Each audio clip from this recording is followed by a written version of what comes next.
שלום וברכה. ערב שבת קודש, פרשת בו, פרשה שבה אנחנו למדים על יציאת ישראל ממצרים, אבל הייתי מבקש להתעכב דווקא בעקבות השבוע הקשה כל כך, שבו עבדו באסון עצוב וכואב תינוקות רכים שלא טעמו טעם חטא.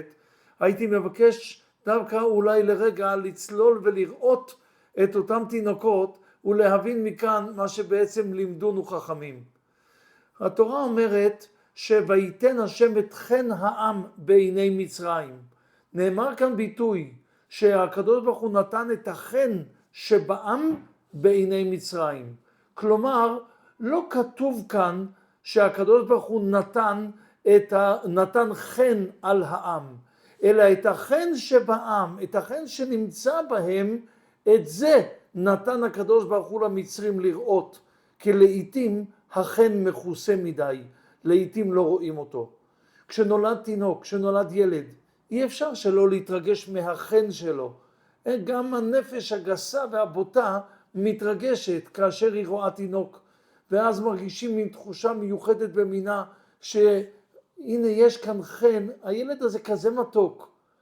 כשהוא גדל לפעמים נעלם לנו החן, אבל זה לא נכון שהוא נעלם, לנו הוא נעלם. לעתים או הילד עצמו מסתיר את החן, או שאנחנו פשוט לא רואים אותו. רבינו בחיי בחובות הלבבות כותב ואומר, האדם הוא כמטמון הנסתר. ואמר חכם אחד, יש מן החוכמה משהו צפון בליבות החכמים כמטמון הנסתר, אשר אם יסתירהו לא ישיגנו אדם.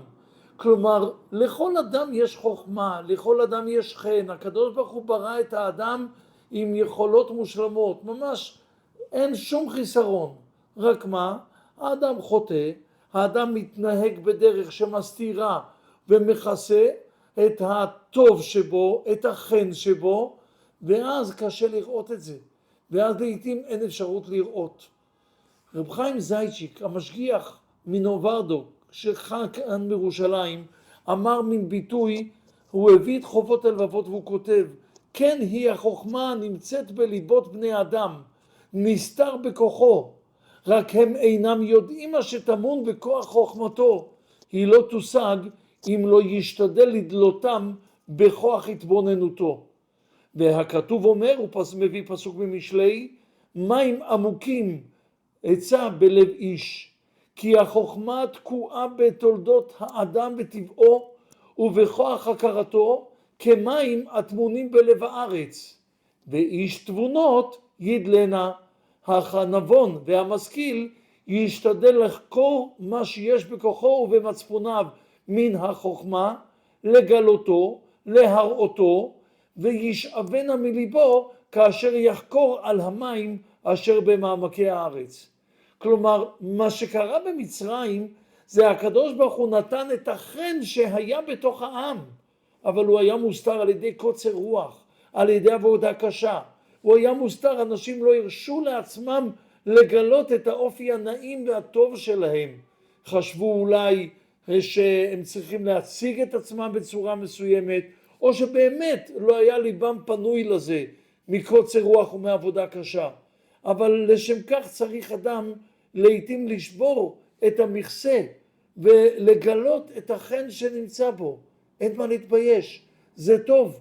זה רק הנפש והנשמה הם כל כך טהורים, הם רק עטופים בתחפושות שהלבשנו לה עם הזמן, מן דברים שמסתירים, שמעמעמים, מן תחרותיות, מן הישגיות, כל מיני דברים. לעתים הורים עושים זאת לילד כשהם מעלים אותו ואז הוא מרגיש שהוא צריך להיות כזה, או להפך מורידים אותו ואומרים לו אתה לא שווה, אתה לא כמו אחיך.